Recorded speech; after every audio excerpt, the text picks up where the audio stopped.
Well, hello. I am back again with another achievement update. It's been a year, and I think I have made some significant progress on a lot of games that I'm even more prouder than I was back then. And plus, I hit a semi milestone of 225,000 gamer score. So, why not share it with everybody? So, one of my goals coming back to achievement hunting was to play bigger and better games because I felt like a lot of my games that I played before were on the shorter side and just not really all that impressive. And I think I did that pretty well. If you look at true achievement score, which is a imaginary number of an already imaginary number, it went from 1.89 to 2.15, which is pretty impressive, I must say, in just a span of a year. Starting with a bang with Hades. Now,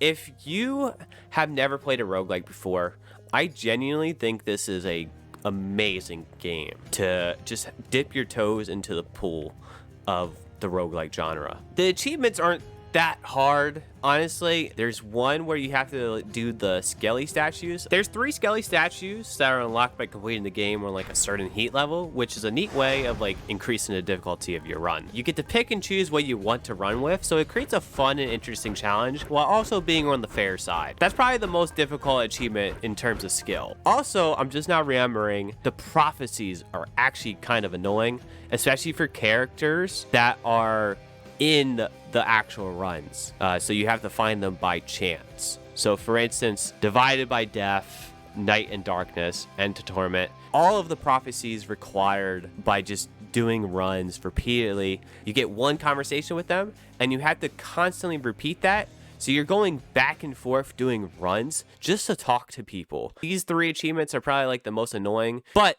honestly, this is a game I would totally recommend for people to give a shot. Now we have the Artful Escape. Very much so a artistic type of game where you're like, wow, this is really impressive to just look at. It's actually probably a good game if you're high. So if you're smoking the ganja, I would probably recommend this game because this game is a trip. It has a pretty cool meaning about like finding your identity and just not knowing where you can fit in, I guess. And I kind of related to that. I'm only 21 years old. I don't really know where I want to be in life. So like this game has a lot of impact to myself that a lot of others probably would not necessarily get, which is understandable. We made it to Persona 5 Royale. I can talk about this game for hours. Genuinely, this game changes lives. Honestly, after the end of it, it changed like my whole like thought process and like perspectives and like all that. Yeah, this game, man, I loved every second about it. The game is extremely long. It took me 104 hours to complete the game. Compared to the other Persona games, you don't have to do nearly as much grinding as you would in the other games. That I will definitely explain later on because I definitely went back and played the other Persona games. There's no grinding achievement that you have to do.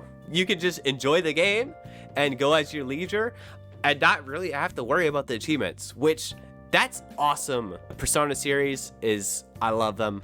I think these games will probably be some of my favorite games years down the line, honestly. My Friend Peppa Pig. This game is a 10 out of 10. These 3 games were me getting my 200,000 gamer score. So if you're wondering why I just stopped playing it, that's why. Because I had an odd number of gamer score and I wanted to finally fix that.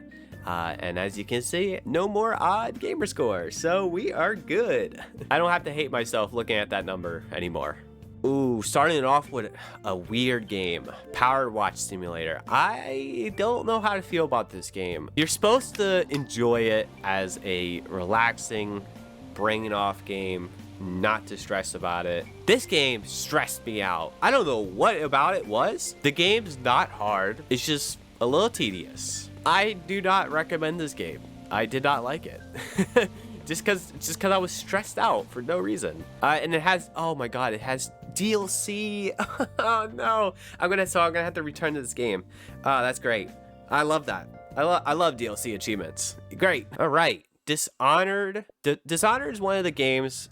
When I was a child, I did not like the game, and I swore to never play it. Finally came back maybe a decade later, and I really, really enjoyed this game. Specifically, the undetected achievement and doing it with no kills. When you combine the two, to me, that is the definitive way to play the game. Now, what I didn't enjoy about this game, I expected to have an easy time with the achievements because they're not that tough, but my achievements glitched out on me. This will be a recurring theme for lots of games. The achievements glitched out on me and they would just take hours, and I didn't really know what to do other than to just pray to the achievement gods that would pop. And they did eventually. It just took a really long time, and it definitely ruined my experience overall. I have to go back and do the DLC. I do regret not doing the DLC because I probably will never go back and do them. But yeah, I don't know. I like the game. I don't know if I'm going to continue the series. Now, Tetris Effect Connected, probably one of the most skill-intensive games I've ever played, and I don't think I have the skills to play this game. It also doesn't help that it went off of Game Pass, so I will not be playing the game anymore. I played this as a kind of a just, chill vibe. It's not really a chill vibe at all if you were going for the 100%. Earn S rank everywhere possible. I think that's the achievement that's like really bad. I probably will never get this completion. I would love to. It's not gonna happen. I'm not good enough, and I know it. Now we make it to Dead Space 2. Now for Dead Space 2, specifically Hard to the Core is notoriously known as a really tough achievement. I didn't think it was going to be that tough, but it was definitely an experience for me. It's stressful. It also didn't help. I haven't played a Dead Space game, so I don't really understand like mechanics or anything like that. Specifically, shooting limbs is way more effective than shooting the body. I didn't know that for like a third of the time I played it. So by the time I knew that, I was already like 10 deaths, I think. I don't know why I didn't know, but I didn't know. So if you ever played a Dead Space game, there's my tip to you. Okay, so Vampire Survivors. They added more DLC. Of course they would. Well, Vampire Survivors is very addicting. I would describe it as a mobile game. Like, that's the best way to put it. There's a lot of stuff going on the screen at once, and it's kind of just like a chill, relaxing game at the same time. The time limit on a run is anywhere from 30 minutes to 15 minutes. 15 minutes is not too bad of a time sink, but 30 minutes, you can sink some real big time. I got tired of it towards the end because, 146 achievements, you are doing a lot. Star Wars Jedi Fallen Order. So back when I made this video, some of these I did make videos on. I'll probably have like a little thing that shows up when there is a video. So if you want to watch those videos, you can check it out. Around the time there was a trend in the Platinum community, spinning a wheel. You get a random game and then you do it. So I spun the wheel and I got Star Wars Jedi Fallen Order, and it was also pretty good timing because it was around the time when the sequel came out. This game is actually very good. Not really a Star Wars fan. I don't really know much about Star Wars. I never watched the movies or anything like that. The achievement grind, I will say, is very tedious, specifically because you have to explore 100% of the map, and the map exploration, I would say, in my opinion, is dog. It's not very good, especially when you get into the planet Zepho and Dathomir. They're not very good to explore. They're just big maps. Call of Duty Modern Warfare Remastered. I did not expect this game to be that hard. I promise. It definitely sounds like it's a skill issue, but I promise it was not a skill issue. I could not do it. This was a bug. I promise. Specifically for Mile High Club. Mile High Club was definitely a struggle. I will honestly say that. I did do it legit the first time, but then it glitched for me because when you're at the picture thing, instead of pressing A, the achievement didn't pop up, so I went to go look at the achievement. Instead of it staying on the picture, closes the picture, and you cannot press A and you cannot continue, which if I just pressed A, I would have gotten the achievement. I could not do it a second time. So I went from maybe 400 to 500 deaths to 900. I don't know what happened. I guess I was tilted or whatever. I just couldn't do it. I exploited the second time. I could not be bothered to do it. It ruined my Call of Duty experience, for sure, because I actually did enjoy the veteran campaign. Like, the veteran campaign was tough, but it wasn't that tough, you know? It was very, very doable and very fair. Now, Ori and the Blind Forest was a platforming game I really enjoyed. It asks a lot out of you for the one life achievement. There's so much one-shot areas in the game, and if you're not being careful, you will just run into it and die immediately without realizing what happened. And it happened several times to me. If you're more careful than it'll probably be a lot more easier than you. But I am not very careful, and I'm very impatient, and I died a lot because of that. It was very tough. One of my toughest completions. I'm very proud of this one. I think the end time, I showed it at the end of the video. I think it took me 40 hours to complete. I would totally recommend this game. This game is a hidden gem, honestly. It's one of the only Xbox exclusives out there. So I would recommend it if you're an Xbox pleb like I. Okay, we made it to a short hike. This game, like the title says, it's a short game. It's a 4 to 5 hour experience. You just run around an island and you try to climb a mountain. That's really all I can say about the game. It's really awesome. I love this game. Complete the Bone Challenge in under 45 seconds. I think this is probably like the tougher side of the achievements, but in all reality, it's not too bad. Anyone can do it. If I can do it, you can do it. And that's what I learned a lot about doing a lot of the harder ones, is that once you start doing the harder stuff, you start to really believe in yourself. Because I remember, like, when I first started not doing the harder stuff, I was like, oh, I don't think I have the skills to, you know, do this. But over time, you slowly realize that, like, oh wait, I can do this, and it's really awesome that you can actually push yourself to, you know, do way better than you expect, which is kind of why I like achievement hunting in a way. Now, we talked about 5 Royale. Let's talk about Persona 4 Golden. I love this game, not as much as 5 Royale. What can I say about this game? Oh, I didn't even talk about the cast. Persona 5 Royale's cast is very great. I love the cast. But 4 Golden's cast has it beat by a mile. I honestly really enjoyed the cast, but the story in this game compared to 5 Royale is very mid. The cast kind of carries it, and there's a lot of filler in the game. There are sections in the game that are quite literally at least a month long where nothing is happening in the game. There are deadlines that you have to hit, and if you do the deadline early, you get some like free time that you can do, like to build up your skills, do other tasks, like talk to people, build up your confidant stuff, you know? After the deadlines, there's a month of filler. Why is there a month of filler? Why am I doing a concert? Some of the start parts of it is unnecessary. Also, compared to 5 Royale, the achievement grind is a little bit tougher and a lot longer. Persona 5 took me 104 hours, and it took me 180. I've made a giant oopsie in my second playthrough. To get to Margaret, you have to do stuff at the end of the game specifically. And I did not end up doing those things specifically. And I couldn't reload my save because I had one save. So I had to replay the game a third time. I also messed up the social link. So I had to do the third playthrough for that as well, which basically that means playing the entire game and doing everything in the game.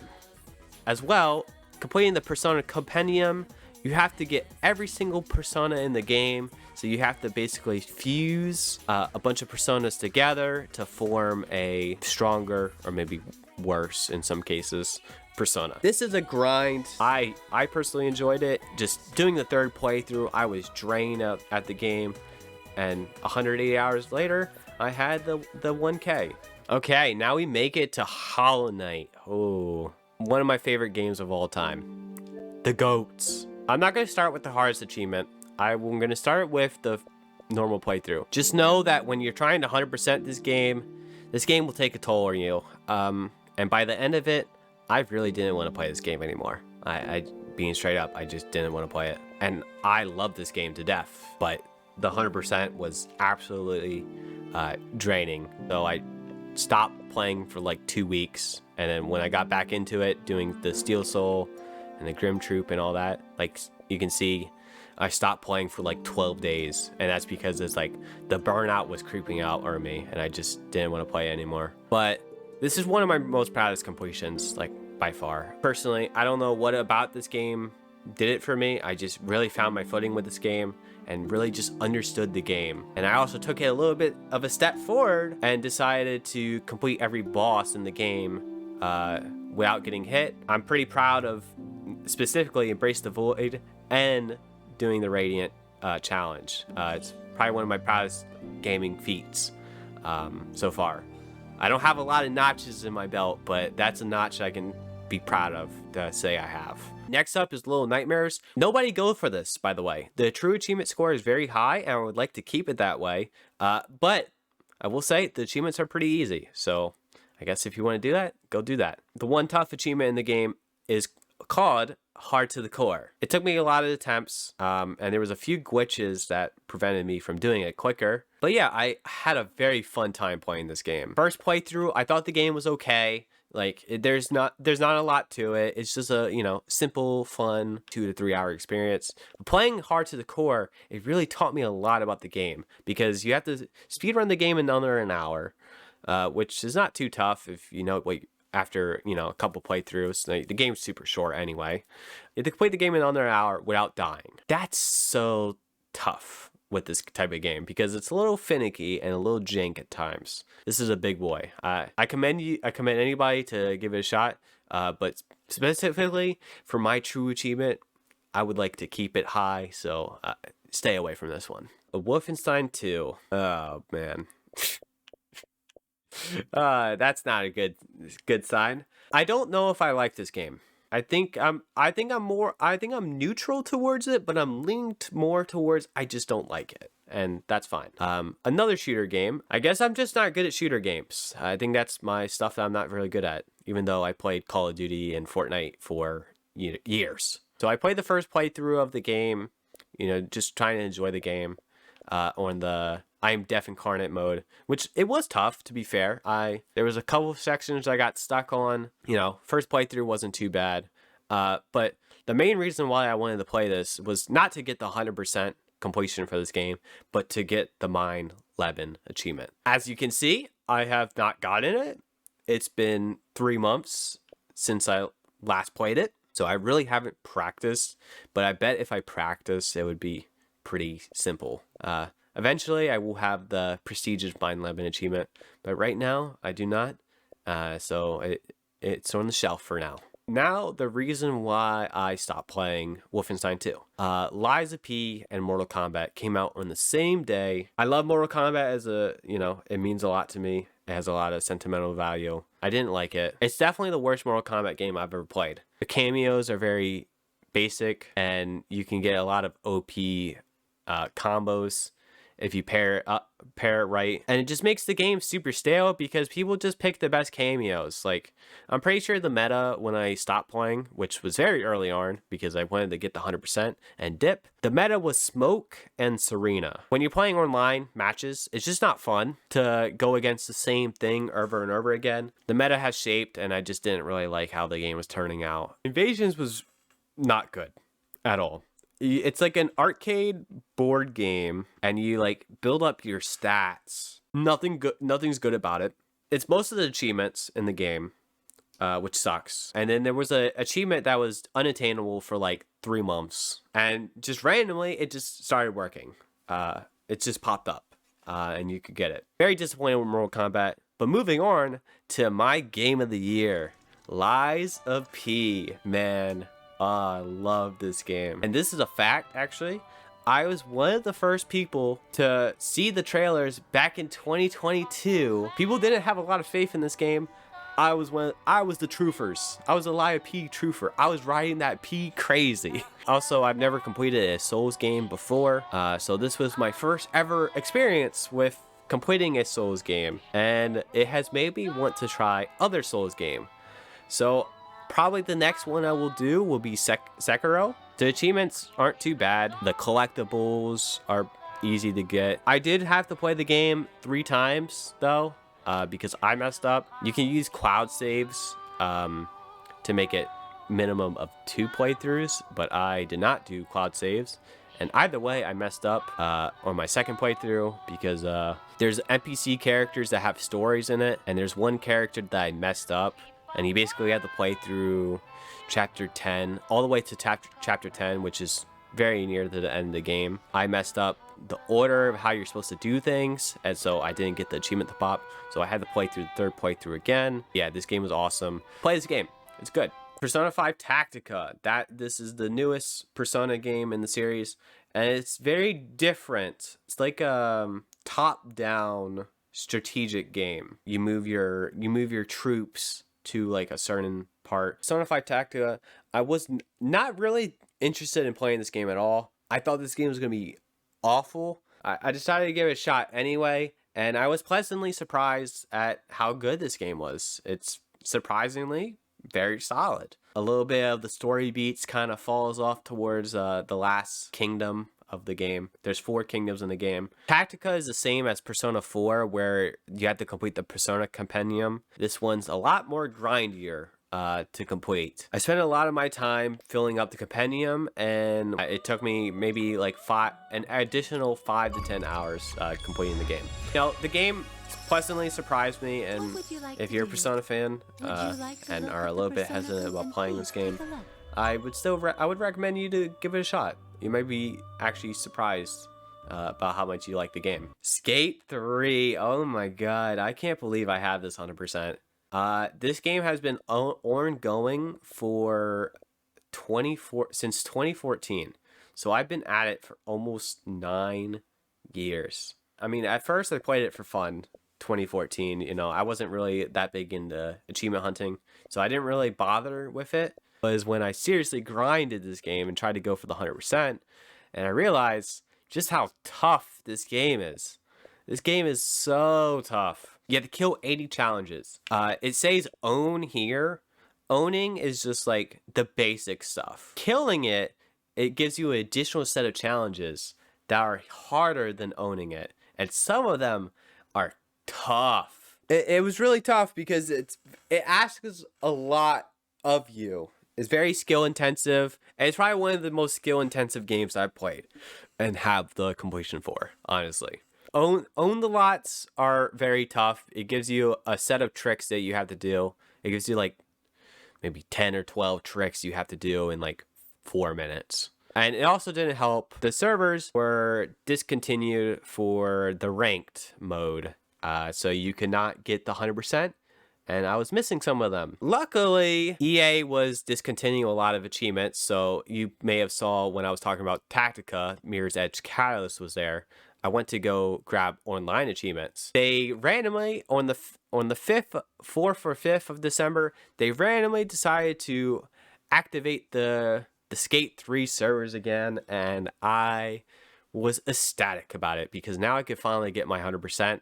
I'm so proud of this 100%. Let's talk about party animals. If you looked at this game at all or know anything about it, this game is insanely tough. It's one of my more difficult completions. Couple of specific achievements that just makes it from like, oh, this is pretty doable to just, oh my god, I want to die. Right, so looking at the achievements, there's a lot of achievements in this game, but the reason why, for me, I struggled to get this is because of Buzzball. So Buzzball is a football style game where you like carry the ball and you have to score. You get to score at the end goal, basically. If you're not with a team and you're doing this by yourself, this is impossible. Oh my god. I spent so many hours trying to get this.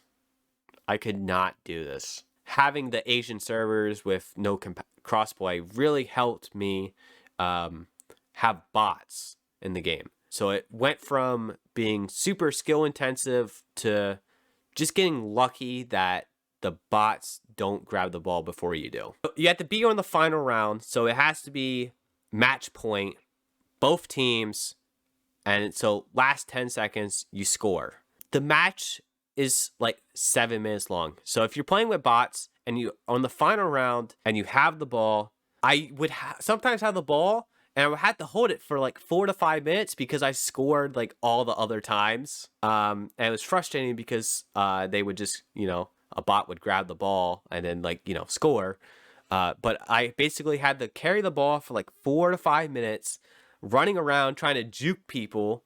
I eventually did get it, obviously, because it's unlocked. Oh, and something cool they do is it gives you a platinum achievement. Only 100 people have this achievement. You get like cool cosmetics for doing the achievements as well, which is pretty awesome. I wish more games would do this, where you get achievements, you get cosmetics from doing the achievements. So when you get the platinum, it's a dog knight, and the little tassel at the top, the little feather, and the cape changes colors. It's super cool, and like it really makes you feel like, oh yeah, you earned that, that there's your reward. You get a nice little reward. But I mean, by the time you get that reward, you're never going to play the game again. Probably my hardest completion in the year. I'm super proud of that one because not a lot of people have it. Now we go to Resident Evil 2, the game that I'm currently working on for the next video. I wanted to play a Resident Evil 2. I've been pushing it off for years.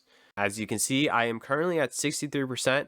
I just finished my second playthrough of the game as Claire and Leon, the A sides of them. I didn't do healing item for my second playthrough as Claire, so I don't have to worry about that either. The only achievements I have to worry about now, specifically I'm worrying about reading all the files. I don't know if I missed something. I might have, and the raccoons, but I can clean that up. Completing the games on hardcore and then the S ranks. I know one of these achievements is getting an S rank. I don't know if I'm going to combine, just to make it harder for myself, just to combine one of the playthroughs as an S rank for one of the hardcore game modes. I don't know if I should do that. I don't think that's a smart idea. I don't know. It could be fun. Complete the No Way Out. Yeah, that one I'm kind of worried about because I'm not very good at this game. I think I can do it. And this will be my first 100% in the Resident Evil series. If I like the game enough, I will probably move on to do future Resident Evil games. And right now, I'm really liking the game. It's just, it's a lot of playthroughs. And with that, that concludes my achievement list. We made it to the very top once again. I'm pretty happy with all the completions I've done. I don't think there's a lot of fluff in there. Thank you for making it to the end of the video, by the way. You're a real one for watching. If you're not subscribed, why not subscribe and leave a like, maybe a comment if you have any stories about some of your games. I would like to hear your guys' thoughts. With that, I'll see you guys in the next video. Take care.